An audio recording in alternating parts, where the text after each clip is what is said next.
Guys, I'm super excited to introduce you to Alli Onni. Alli is one of those people that you just meet that one time and you know somehow, some way you're going to be friends with her. She has a personality that just lights up a room. She and I met at an event that I was speaking at a few years back, and I really enjoyed getting to know her and have followed her career with great interest.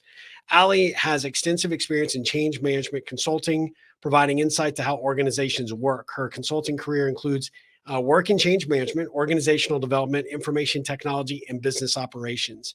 She has an extensive background in this experience, and she's recognized for her commitment to leader development and personal growth for teams and individuals at all organizational levels and on all career paths. She's a really, really interesting lady. I'm super excited she agreed to join us for the Ripple Effect podcast. So let's dive right in.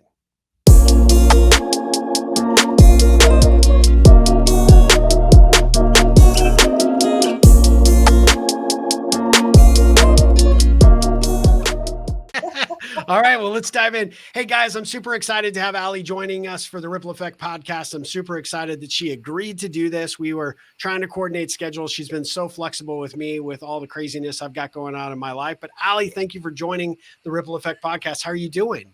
I'm doing great. I'm thrilled to be here, and thanks for the invitation and the opportunity to meet with your audience. Well, of course, I'm excited. You know, you and I were having an exchange on a post that I made recently on LinkedIn, and that's what kind of kicked this off. Like, hey, we should bring this onto the podcast and start talking about these things. But before we dive into what kicked this all off, you know, I'm a really big believer in giving my audience more or less kind of a perspective of each of my guests, kind of the origin story that sort of makes up who the individual guest might be. And so, Alli, I know a little bit about your background and your history, but maybe could you just share a little bit about how you've become who you are today and give our audience a little sense of who you are? Sure. um, I've spent my entire career in basically consulting. And a lot of that with technology consulting. And I really Yep. fell in love with technology and process and figuring out how businesses do it. And then that brought me actually growing my career organically to really taking a position and falling into what I call the organizational change management, or my favorite piece is the people side of the house. And I love that. yeah, and what I really learned the hard way is if you want transformation and you want change, technology is fantastic. People are just better. Yeah. And that's kind of when you think about where you spend your resources, where you spend your time, and I decided that's what I wanted to and where I wanted to spend my time. And then one of my favorite things, and this is really a shout out to my peers and colleagues, is every time you meet OCM people, everyone's in it for different reasons and they got Sure. to it and on different pathways and everything. But what it all comes down to is we all have some sediment that is a different version of the same story. And Yeah. it goes something like this. With the amount of time people spend at work, when you change their job, you change the quality of their lives. And we're in it for changing it for the better. Yes. And that's what your organizational change management people do. So they get the nuance, they want to understand the nuance of what you do, and they understand how important people are in that process. So that's kind of where I am from a professional perspective. And one of the things I'm most proud of is it was a really organic pathway there. I started out Yeah. in technology, I started out in development. And then I was curious about people because they kept messing up my beautiful systems, and I needed to get out of that, I love you that. know. And then at the end of the day, I love technology, just people a little bit more, Yeah. and that's what's informed my career path on where it is now. Well, so let's unpack that a little bit. So when you first got into that career path, when you say development, was that program development? Were you actually a developer in the code world, or what does that exactly mean? Yeah, so I was part of development. So it was actually looking at code and doing some light coding, and also doing technical writing. Yeah, Writing kind of all the technical manuals and stuff for actually it was ERP products.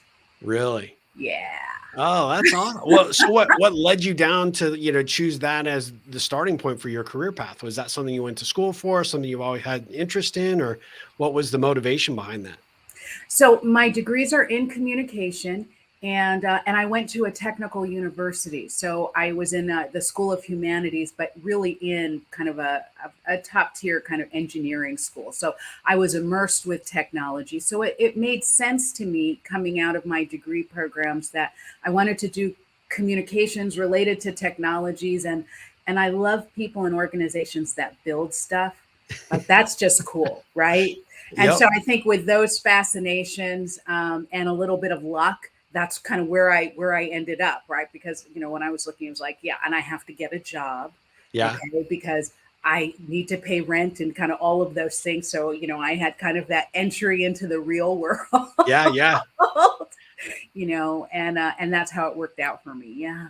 Oh, so when you were, let's say high school, was this a career path or direction that you kind of thought you were going? Were you more, sort of technically inclined? Was it something that, a teacher or someone that, was in that sort of educational path that said, "Hey, Allie, this is a direction you really should go because I think you excel in these key areas," or was it a parent or someone that maybe led you down that path? No. To be honest, I didn't even know this was an option. Really? So for me, I mean, I was a pretty good student. I was probably more of an athlete than a student. I was Yeah. kind of a, four sport varsity athlete during all of high school. But I was like on the debate team and things like that. So communications wouldn't have been a surprise to Yeah. anyone. But I didn't even know communications existed in Yeah. this field. So I mean, I think a lot of people thought I would probably end up in media and whatnot. And I do some media work, but only when it pertains to technology, because Yeah. that's really kind of, and again, in that creation process, that building process. So I really didn't even know that this was possible. And it was really some professors at my college and some internships. I had an amazing internship at IBM where I worked as a technical writer, and it's great because you get to go through every step of how they build whatever product you're working on. So Yeah. it was amazing, right? And I was like, and then you get to document it. So I mean, you're a neat part of the team. So that was what was exciting. But I had no idea it exists when I started college. I mean, gosh, no one knew what I was kind of gonna follow. And I think there was that time that every parent kind of nightmare. I think we called it major du jour, Yeah. right? Yeah. Yeah. Where every day I was exploring, and I think it's a natural part of the process. It's an expensive process though, Yeah. to It not know is. what you're gonna do. So Yep. so I came out the other end, but I definitely had some trials in doing that. That debate team experience probably helped you out a lot though when you were debating with your parents about, well, no, I'm going to switch to this, or I'm going to try this, or I'm going to go that direction, right? Yeah, yeah, right. Just like my sister-in-law always said, she goes, "I always wanted a child who can think for themselves, and then That's I got a child who can think for themselves."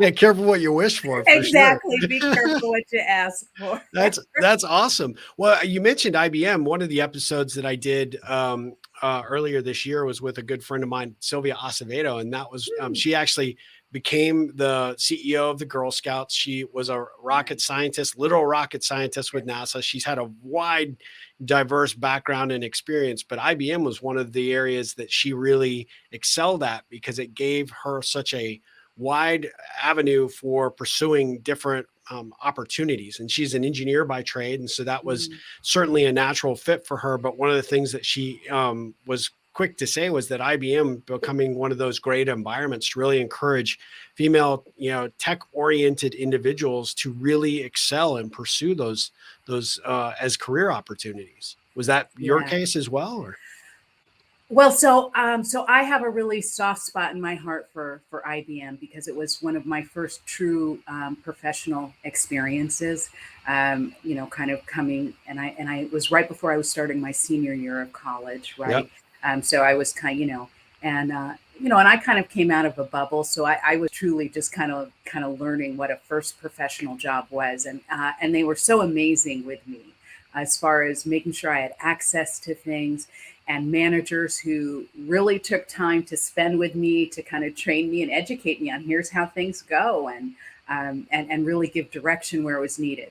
Um, And then there's another thing that really stuck out in my mind when I was at IBM. So I participated in everything. Like I was a member of the department. So it wasn't like you were just an intern. It was like, Yeah. no, you were an employee while you were there. So I was included in everything.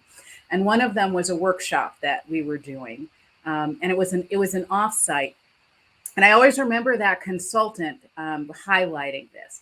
She said one of her favorite things about working at IBM is the level of diversity that they have.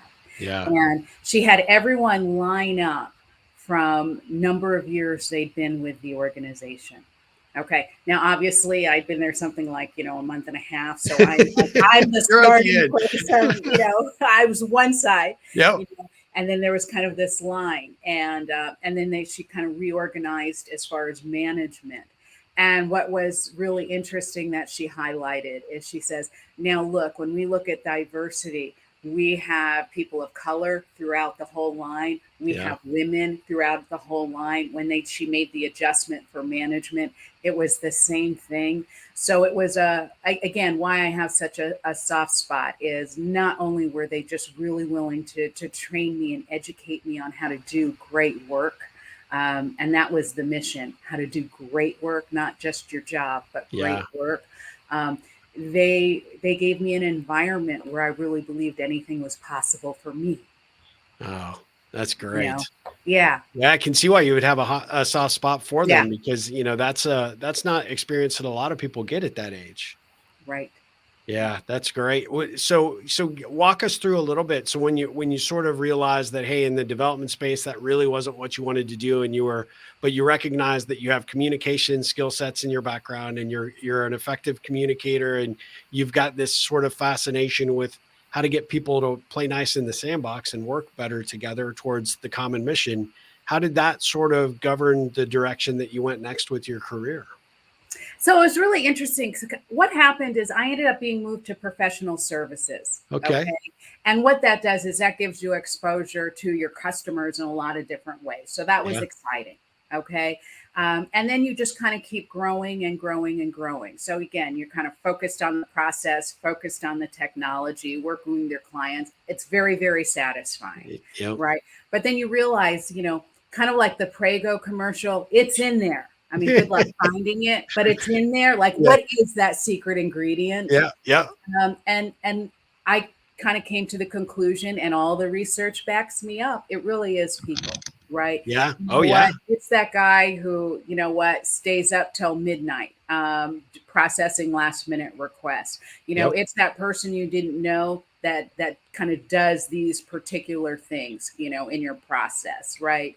Um, and then just the importance of great teamwork and all of those things. So I really became interested in those things. And actually, later in my career, and I think part of that was being in leadership positions where I was accountable for things I didn't get to do myself.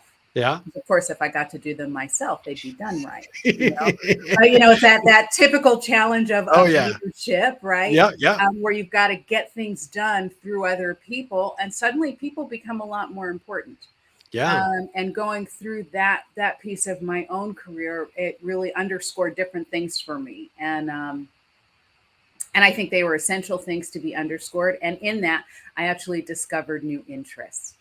So Oh, that was nice. Yeah. that's fantastic. Well, I've got to ask you. I mean, it seems like a really good opportunity right now because we have a lot of younger people that are getting into their first, career opportunities, moving Mhm. into fields that they sort of, have either come through school and feel like they have a good, strong basis of understanding, but now they're trying to acclimate into the corporate world. They're trying to figure out how to contribute as someone new to an organization. And I'm curious what your feedback and advice might be to some of those that are looking at that first or maybe even the second job as to how they become instrumental in that process. How do they put themselves forward and lean into that to be able to say they've got something to contribute, something to add value.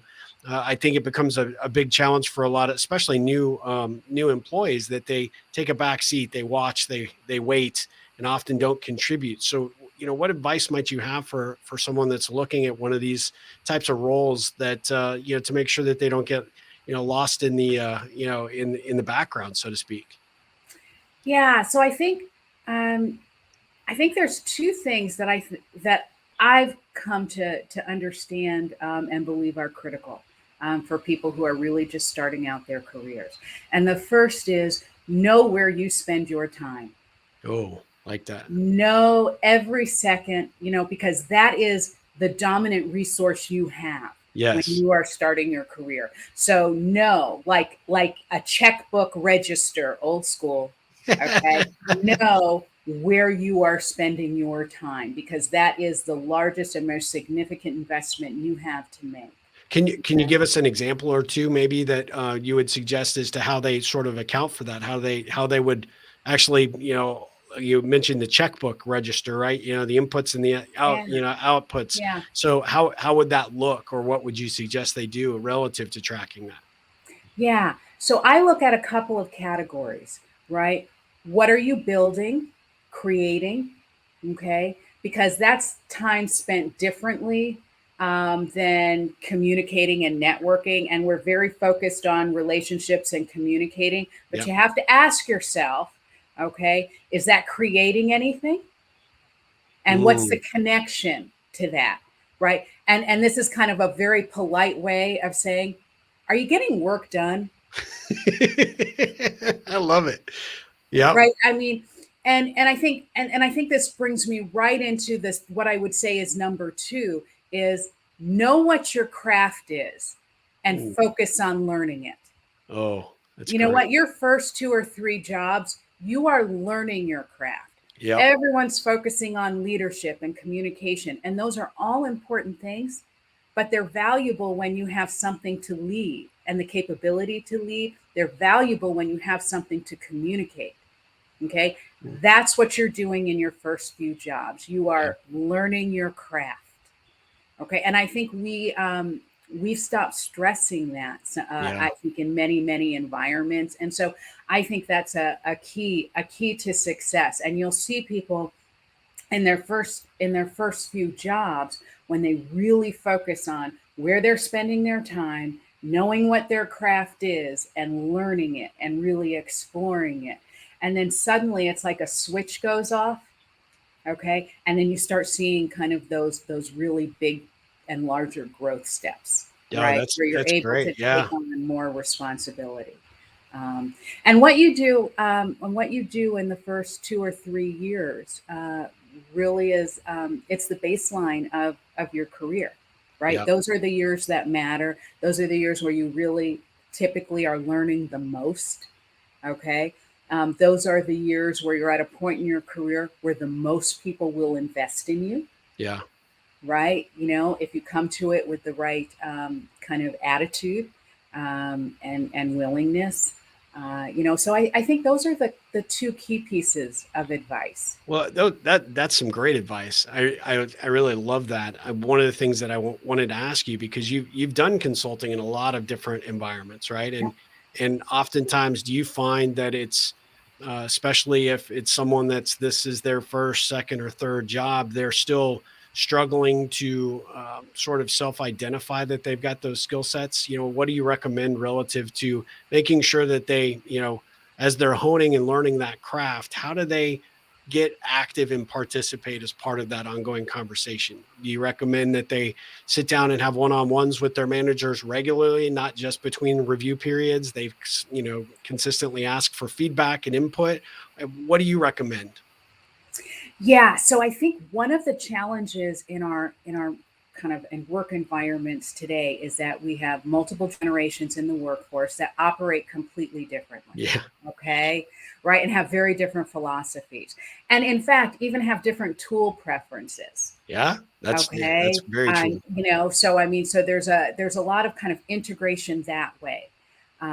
And so for people kind of for younger generations in the workforce, so one of the things I would recommend is feedback's really important, okay, but measure the quality of feedback. Mm. So more feedback isn't more valuable. Okay. So I can tell you every week feedback, or I can look at your performance after a quarter when we actually have enough data to Yeah. look at patterns and to look at things. So I would say take a more kind of data driven, but be able to manage your career short term, midterm, long term. Yeah. And you're at a point in when you're at the beginning of your career where everything really should be aimed at the development of mid and long term, Yeah. right? Yep. This is Yeah. the building point that you're Excellent at. point. Yeah. So understanding that feedback for the sake of feedback, it's a way to spend your time. Is it the most valuable way to spend your time? Now you Yeah. have to realize that if you manage that well, your managers are going to love you. Okay. Yep. Because it takes Yeah. a lot of time on their plate. So, Yeah. so the other way to really get the appreciation of your manager is when you get feedback, act on it. Yeah. I Act love on it. it. Yeah. Like, believe them. Yeah. They're telling you. When they give you the feedback that they didn't want a different version of what they asked for, they actually wanted what they asked for. Yes. Yeah. Okay.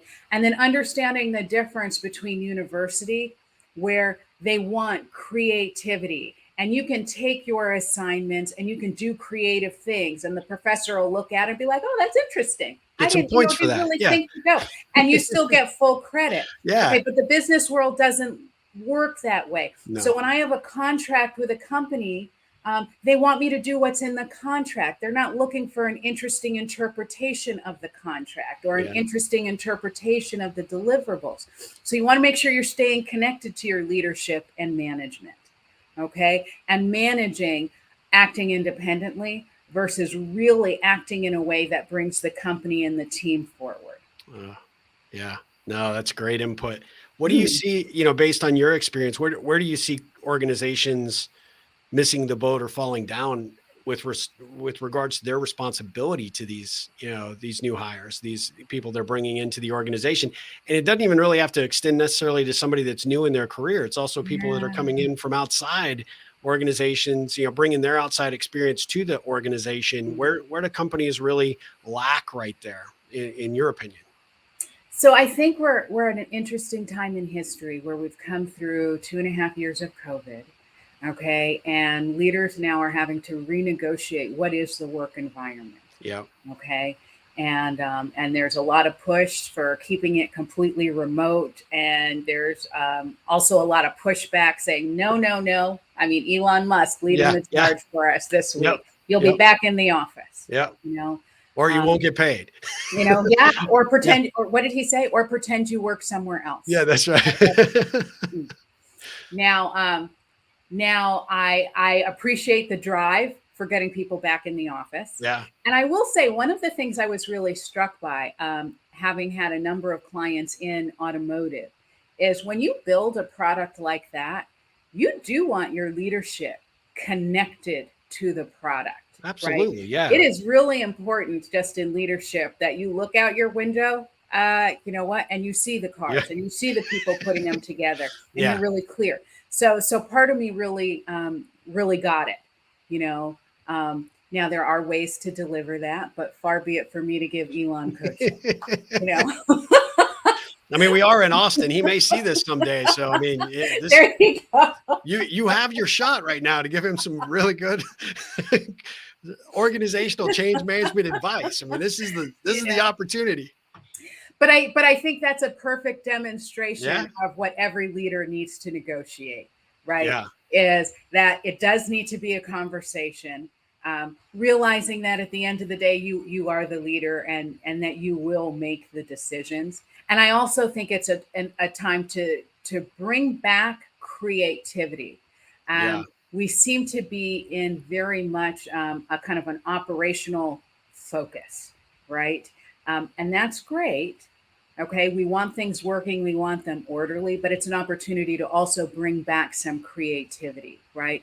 So can we look at different ways for a hybrid to work? Yeah. So one of the executives, kind of a friend of mine, and we belong to a number of kind of different groups where we're looking at research, organizational research, and numbers and things that are coming out.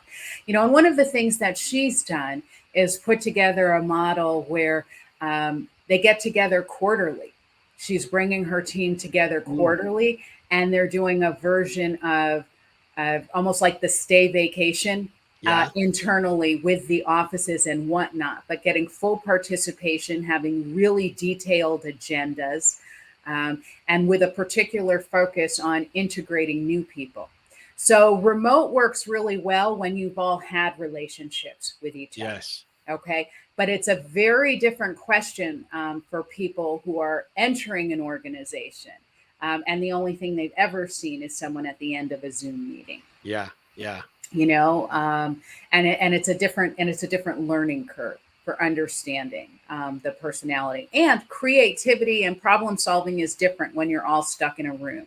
And That's there's a right. reason we have things like kaizens, right? Old Yeah. school manufacturing, where when Yep. you had a problem and it persisted, you got the key people with knowledge and you basically put them in a room and said, we love you a lot, you know, but you gave the professional version of that. Yeah. And Yeah. please don't come out till you have an answer that we can execute, right? Yep.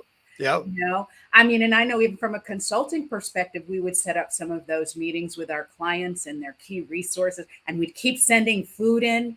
Yeah. Okay, come on, keep thinking, Yeah. give us some options, you know. So there's something really amazing and magical that happens when people get to work together, like really together, not just on Zoom meetings. Yeah. And so I think those are things that need to be balanced. I think the other piece of it is there's no right answer. So Right. no one's had to do this before. So I would be very careful coming from a position of this is best, we know best. So I think what Yeah. it is a process of trial and error. What's working, and set yourself up where you can get the data, look at the data. And if it's not working, be the type of leader that has enough flexibility to maybe try something new versus doubling down and strong arming. Yeah, well, you touch on something that's really interesting to me is like, examining the data. How would you suggest an organization that's maybe, middle tier organization that Mhm, really is struggling with this new work environment, mhm. and they're open to the hybrid situation, or they're open to trying some things differently than they were doing, we'll call it BC, before COVID, right? Yeah. This entire environment has shifted and changed. How do they go about collecting that data so that they can make an informed decision? In your opinion, how do you go about, determining that? Because, from a and I often say I'm not a smart man, so I look at everything from a very simplistic perspective. And a lot of organization leaders tend to only look at, well, are we profitable? Are we hitting our deadlines? There's the performance elements, and those are critical and important, but there's other data points that have to be taken into consideration as well. How do you look at that from the role that you play, and how you advise and guide, organizations that you've talked to in the past about how to adapt in this new environment to actually A, figure out what those data points are, and B, then how to apply them? Yeah, so I think there is a like a gold mine of data out there, but I think part of it is how do we access it, right? It's not Yeah. where we Yeah. think it is, and I think part of it is looking at your supervisors and your managers and saying, what have you done differently to measure performance over the last 2 years? Oh, I like How that. did you know what was working on your Yep. teams and not working on your teams? Because I would venture to say 9 times out of 10, there has been some adjustment between what they did when they were sitting in offices together versus what they've had to do with COVID. Okay. And during a complete kind of remote environment. So, how have the indicators changed with you just managing your team? So, the overall performance indicators may have not changed, but what managers look at to know whether they're going to hit those KPIs, I believe, have changed in many Yep. cases. So, ask them what they're looking for. I think the other piece is asking employees kind of monthly, maybe even quarterly, getting some surveys out there and different methods. You know, there's Sure. tons of different methods, but asking them kind of through. I always like the 3 up, 3 down. What's working, what's not working, and then ask the question, how do you know? Because the how do you know tells us how to get there. Yeah.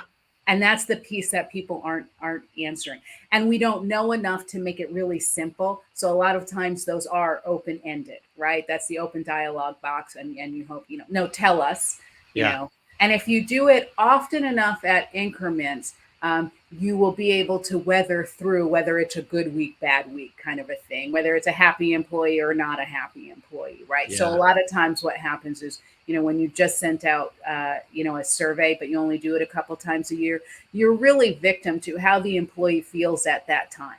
Yeah.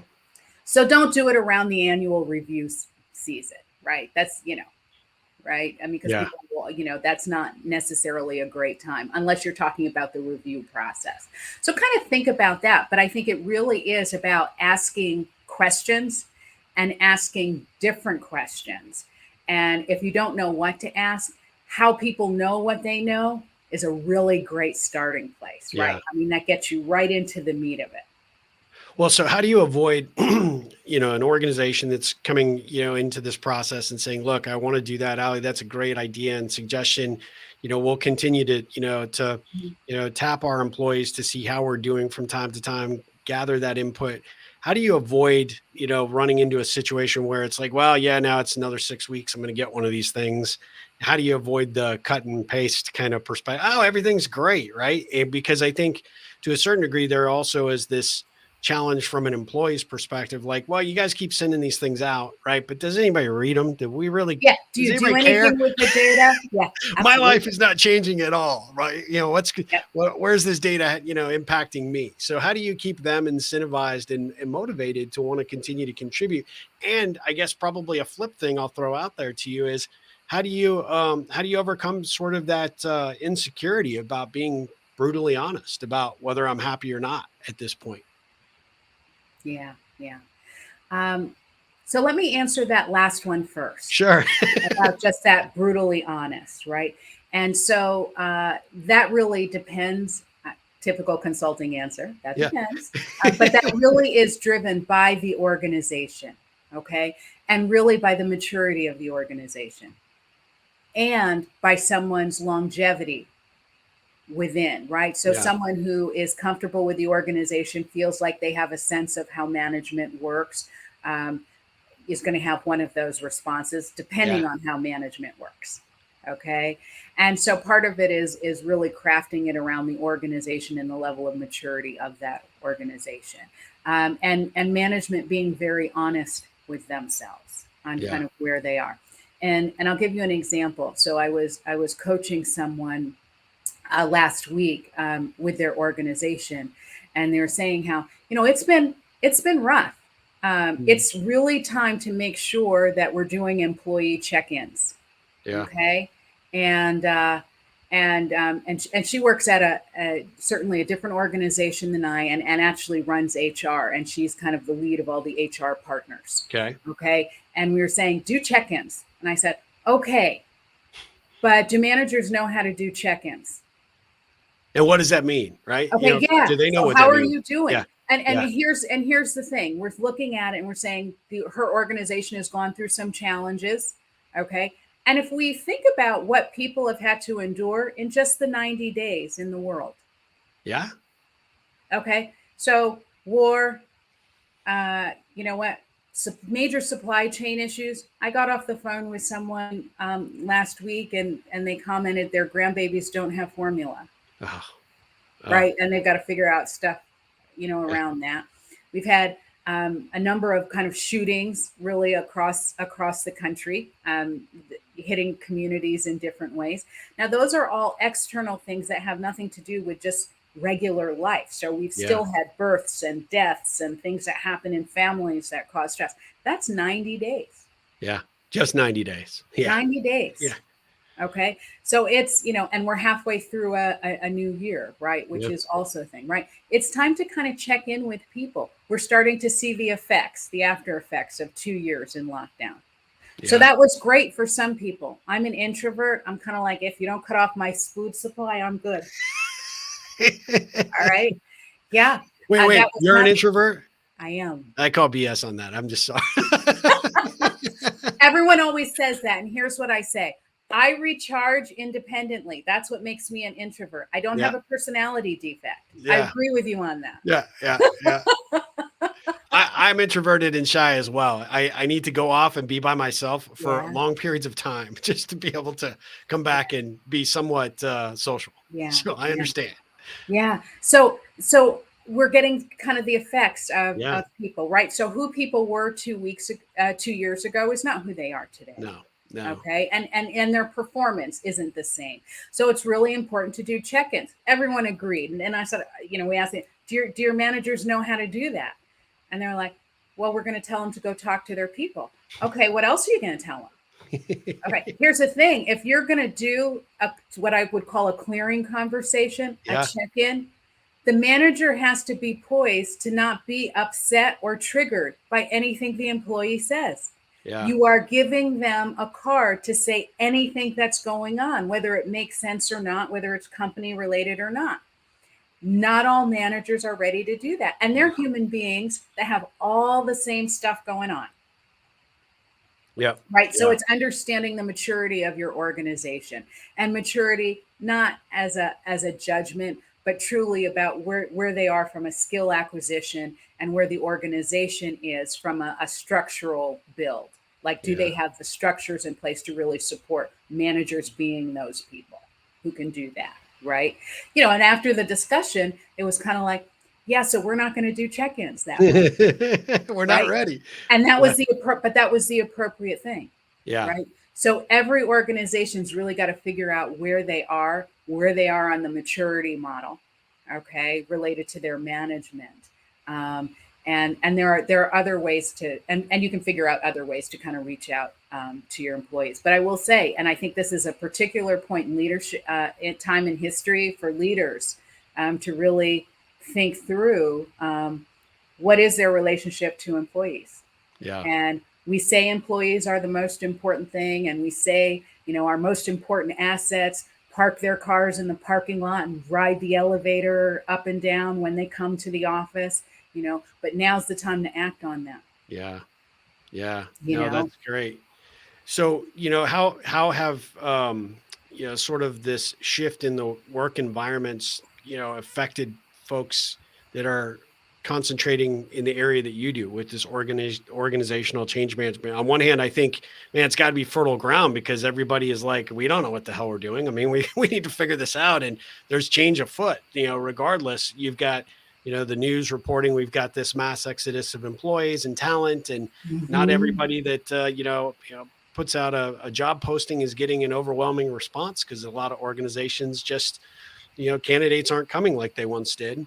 And yet at the end of the day, you're also trying to embrace this new environment that managers who, like you said, may have managed or, handled their business one way pre-COVID now are having to adjust and shift Yeah. as we are figuring our ways as to what this next phase of our business lives are. So I gotta imagine it's been a really unique and interesting opportunity for someone that's in your role. Yeah.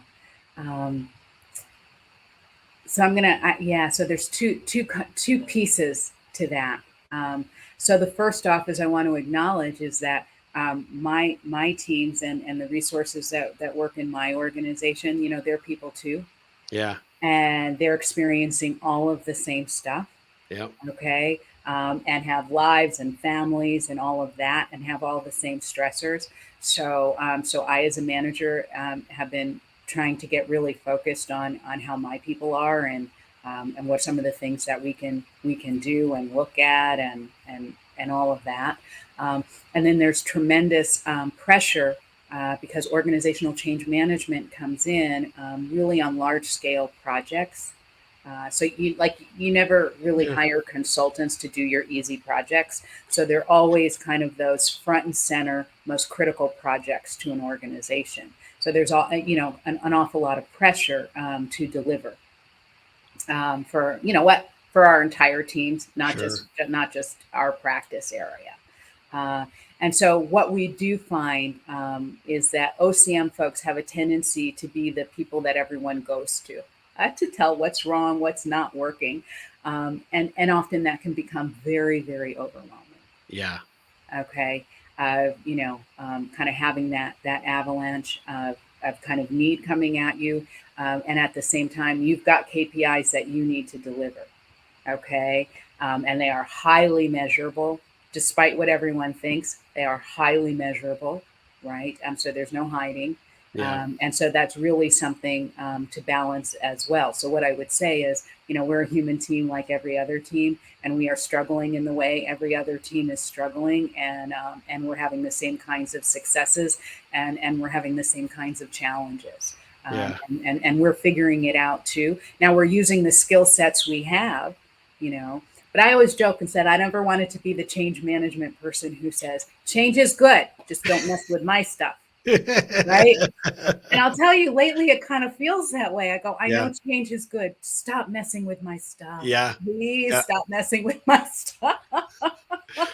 I kind of assumed that you had to, sort of the pass on anything changing in your all's worlds because, you guys sort of are the gurus, right? So Yeah. who's messing with your stuff Yeah.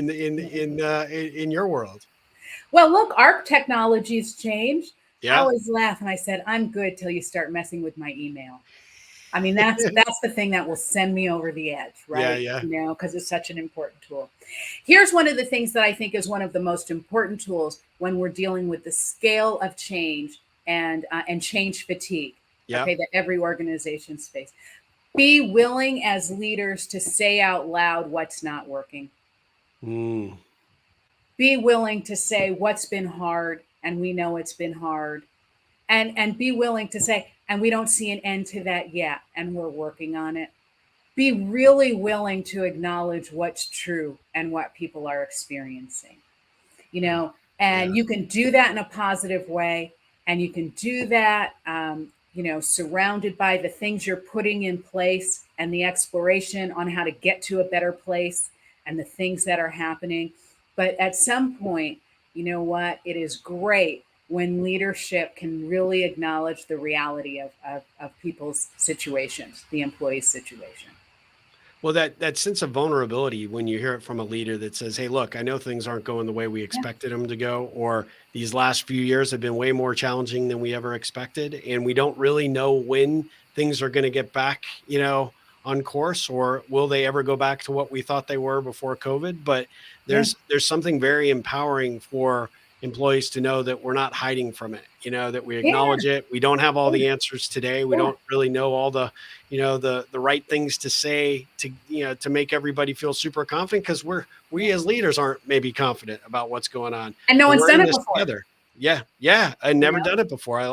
I love that you said that earlier, and that's absolutely true, and don't hear that enough from enough Yeah. leaders right now And that and the reality is that is a great way to yeah, re-enroll your organization. So when I that's send so that important. survey around Yeah, and when we do that pulse check, help us. Help yeah, us. No one's done this before, yeah, right? And no, what's great, what's right and great for your organization is not going to fit the organization next door yeah, potentially. What's right and great for your department might not be what fits for other people's departments, yep, And so it's again this great conversation where you can kind of open it up and re-enroll people and giving the feedback. And then I will say this, and then as a leader, you are responsible for acting on the feedback. yeah, Even if it's we got a lot of data, we don't know what it means yet. yeah, but we're People working on it. understand that. Yeah, People yeah, understand that, right? yeah, But it's just kind of doing that reconnection. So we always say there's messaging and then there's communication. And the major difference is messaging is one way, yeah, communication is two way, yeah, yeah, you know? And so one of the things when you're looking at your communication plans and you're looking at all your messaging, how do I know this is working?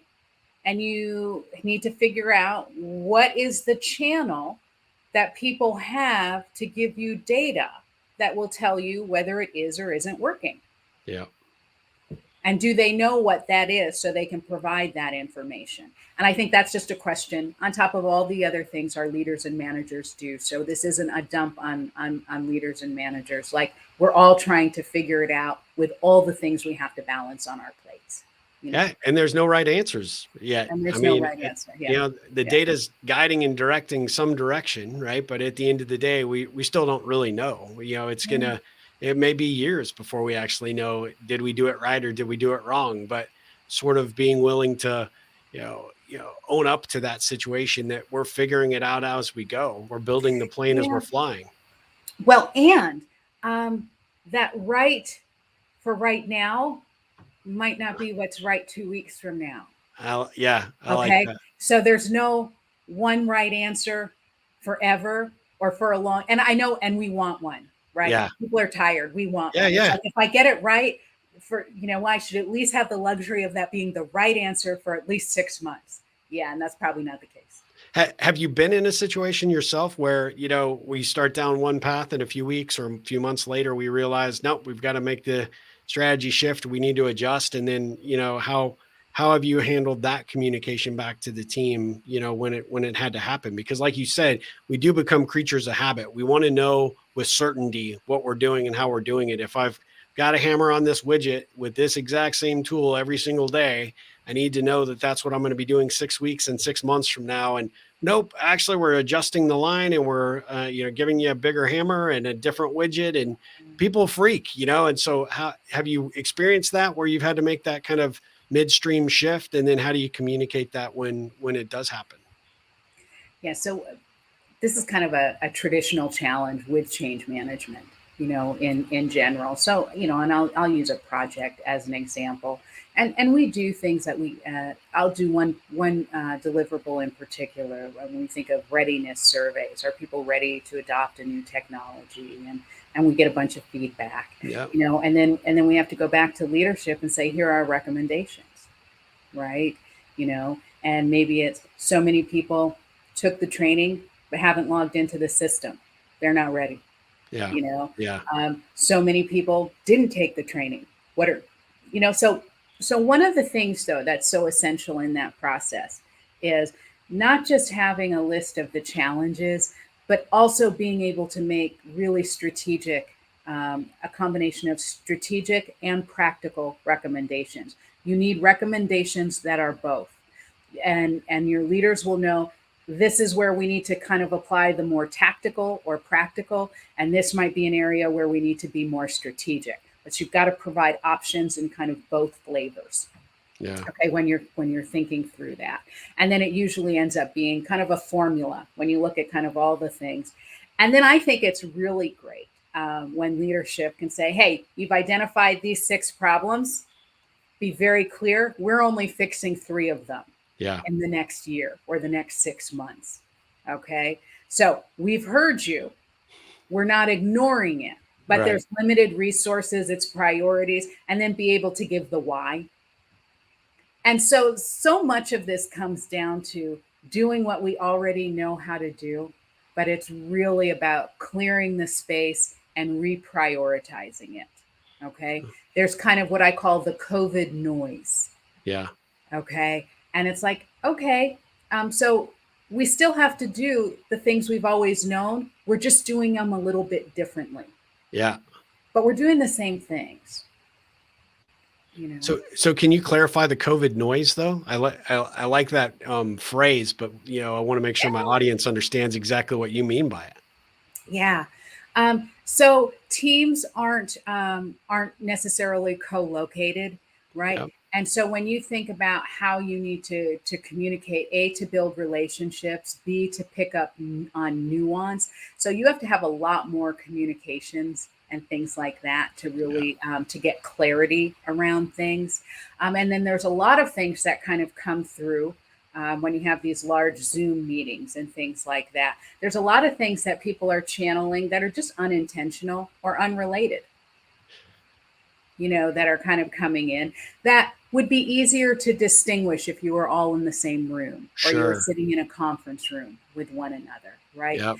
And so kind of the online, there's a different set of what I guess I would call discernment skills, Yeah.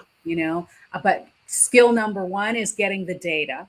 Skill number 2 is, or the will to sort through it, and then like, what are the patterns? Yeah. What are people really telling us?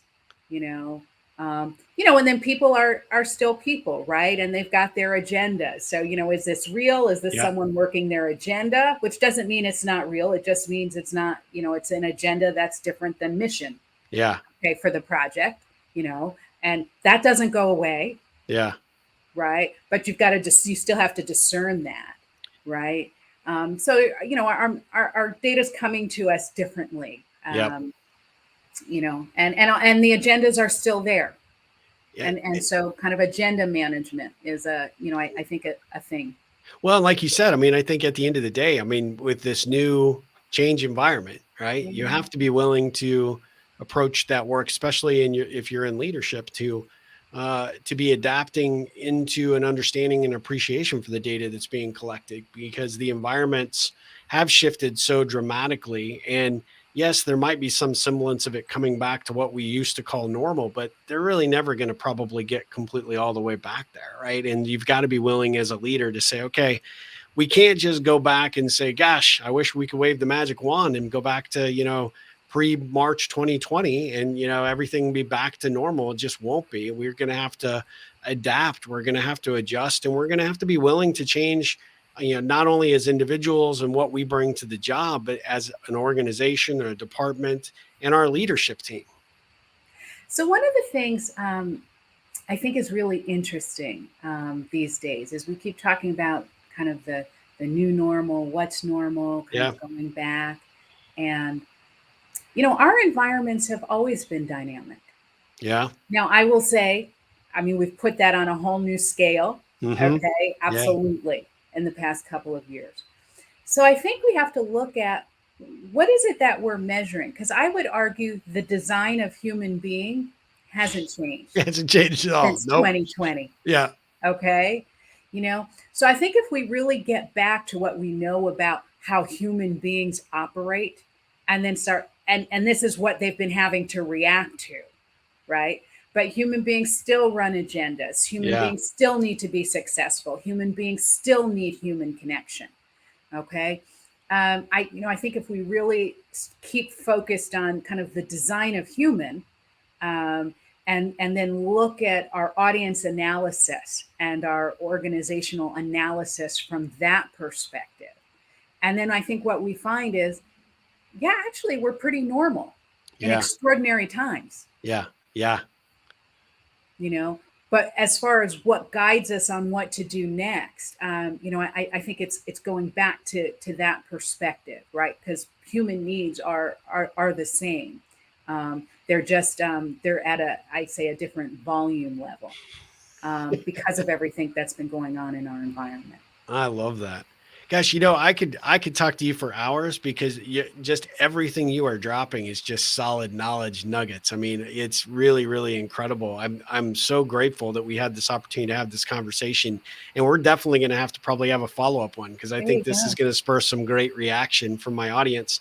So if you're tuning in on the podcast platforms, I highly encourage you to go to my YouTube channel so you can see the video, because when you see Alli and how excited and just into what she's talking about, it's truly inspiring. I'm getting to see it, and I'm completely overwhelmed by just how great you are, and just what a very powerful perspective you've got relative to all the work that you're doing. So I think that's phenomenal. But we talk about the ripple effect in the process of this show, about connection and engagement and how to build relationships. And a lot of those things tie back to the work that you do. But I wanted to ask you a couple of ripple specific questions, just so Okay. I can give my audience just a little bit more insight as to who you are. But what is one great piece of advice that you heard growing up that you still apply to today, either to your personal or your professional life?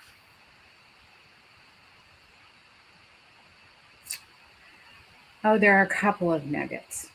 um, I figured you might have more than one. So yeah, there are a couple.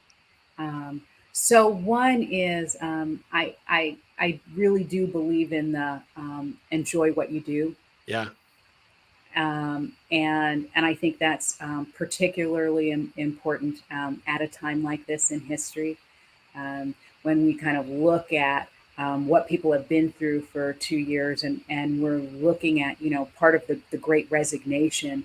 A big driver in that is people have really had the opportunity to look at their priorities. yeah, I can't tell you how many parents have been kind of reintroduced to their kids, yeah, and suddenly they're not willing to go back. yeah. Yeah. and are making very different choices, you know. Um, and so in that is, I think, you know what, doing and finding what you like to do. And it doesn't have to be forever. It can be just kind of right now. Because I think the things that we're good at are the things that we're kind of meant to do. Yeah. Okay. And I, in the grand design of things, I sit there and I think, you know what, if this is what I'm meant to do, I would never be bad at it and it would never be hard for me. Right. If this is Yeah. what, I'm designed to do. Right. So I definitely encourage. And I do that in a skeptical way because I say, still pay attention to the data. Yeah. Like what's the data telling you? Because it might be the right thing and the wrong method, Yeah. So always keep gathering the data, you know.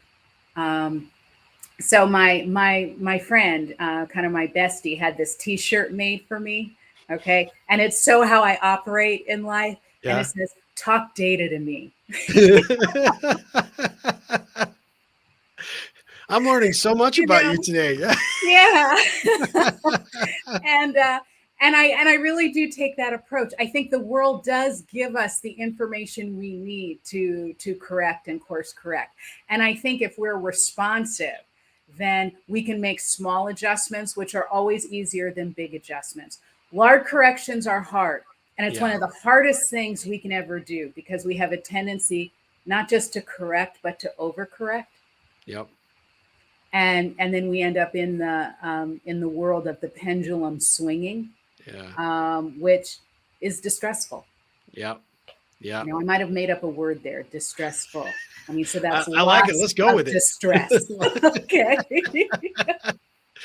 It sounds like she needs to print up Yeah. another T-shirt for Yeah. you. Yeah, I might. I might. Talk to me about distressful. You know. Um, Talk about a conversation opener. Yeah. And so, you know what, I come from a family of kind of engineers and scientists. So, kind of data. Yeah. I'm kind of more in the arts and stuff myself. But, gravity is a real thing. You learn that as a dancer. Yeah. Gravity is real, Yeah. Yeah. So get the data. Keep looking for the data. Even when you think things are great, look for the data. Look for the data. I love it. I Yeah. love it.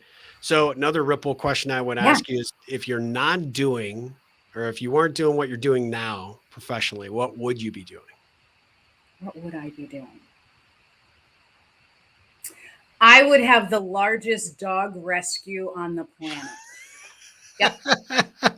Really? Oh yeah, absolutely, absolutely. Is that something that you do now? I mean, do you, have any interest in that now? You Or know what? I do have interest, and I yeah, do volunteer and whatnot. When I can, and I do need to find more time, for that. But I would. I oh, I that's I an love awesome. and adore animals, Yeah. and I'm, on a personal level, I'm a big believer that if we're shepherds of this planet, then you know what? Let's make room for our animal counterparts. Yeah. I love it. I love Yeah. it. That's a great answer. So, what would be, do you think, the best thing a client, colleague, friend, or family member could say about you? Um, mhm. You know what? And I feel like I'm pretty lucky because I feel like I do get this compliment a lot, and Yeah. she's committed Oh, I love that. because I believe commitment is what wins. Yeah.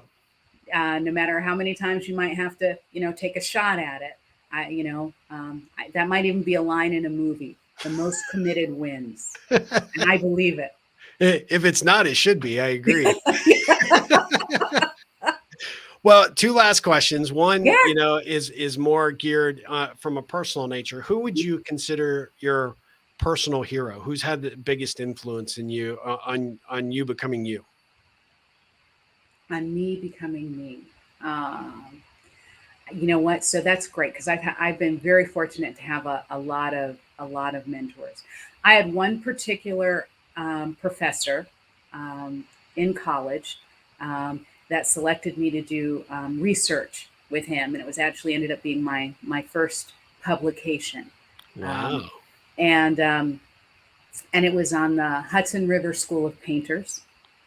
And it was looking at, from a communications, it was looking at rhetoric, Dr. Holleran. Um, and just in the process of doing research, going to a museum and looking at these artifacts. And so for me, it's something I think about and reference a lot. So I got to read like the handwritten letters of, like when we didn't have email, Yeah. that took like, half a year to get to someone, but all these handwritten letters and journals and all Wow. the writings, right? And so to see someone's life written by them in their own words was a powerful, like just powerful and moving, um, and something I don't think we're going to capture the same way. And Wow. I do ask myself if people were going to put my life together based on my emails, you know, I don't know that I'd have that warm, beautiful feeling that I Yeah. had after Yeah. studying Thomas Cole. Um, and again, it's a great reminder that the design of human is the same. But I also love is we're meant to find meaning, and Ah, that comes in different ways. And so again, that was something that was very very inspiring. But I also got to work with a professor and a leader that was able to guide and kind of give freedom and encourage my curiosity to do something I would never have done. right. So Which it was is, a really great clearly had an influence on you. And that's yeah kind of how you approach your work now. yeah I yeah. love that. I love that. Are you still in contact with that professor? I haven't been in a long time. I'm gonna have to check in now after this Well, yeah. conversation. So when this goes out, we're going to have to share it with them. So, Yeah. that's the perfect way to get, the segue, right? Yeah. I was Since I talking was about you. talking about you, I thought I'd call you and talk to you. Yeah. Yeah. Well, I often find, when we have these people in our lives that have had such an influence and made such a difference, we often aren't really good at acknowledging it. So this might be Yeah. the perfect way Yeah. to say, "Hey, I know you weren't expecting this, but this came up and I Yeah. shared it publicly Yeah. and I just wanted Yeah. you to know." And talk about a ripple you'll create for, him, no doubt. Um, Well, the last question would be, mhm. the subject of the topic of the podcast is the ripple effect. What does the ripple effect mean to you? So the ripple effect to me means that we get to be very kind to ourselves as human beings and know that the little things we do matter, and they matter a lot. Uh, And they might be even more important because we're so taught to look at the big things. We're so taught to, yeah. it's that great proposal. It's that great project ending, right? It's the Herculean moments. And what the ripple effect means to me is maybe it's just showing up every day is the way you have the biggest impact. Uh, And I'm a real believer in that. I love that. That's oh, that gave me goosebumps. That was such a Mhm. great response. Well, Alli Onni, thank you so much Yeah, for being a part of this. I am so grateful. I mentioned in your intro that we met, pre-COVID, when I was yeah, speaking at an event, you and I yeah, just kind of hit it off and we've stayed in contact, but I have followed your career with great interest. Now, even more so because I've gotten to see and hear these little inside things that you focus on and what you're so committed to. And I'm just so proud to know you. And I'm so grateful that you're part of this Ripple community and that you agreed to do the podcast. So thank you. Well, thank you. And obviously, the admiration is mutual. When I met you, I had basically moved to a new town, so I didn't know anyone in Austin. And then so I meet this person who's committed to connecting people and who's just pretty fantastic guy. So, Oh, so I'm thank really pleased to know you, and it's been a pleasure to be on your Well, podcast. I greatly appreciate that. And we are just going to have to do this again. And we'll definitely have to go get some coffee and just talk data because I'm fascinated with your input there. And I'm thinking about it for my other software company. I should Yeah. be talking to you about some of these ideas and thoughts that are just running through my head because I think you might have some great input. But guys, I really appreciate you joining us for another episode of the Ripple Effect podcast. We will be back again with another great episode. But until then, I hope you go out there and make a difference in someone's life, make a difference in your own life, and as always, ripple on. Yay.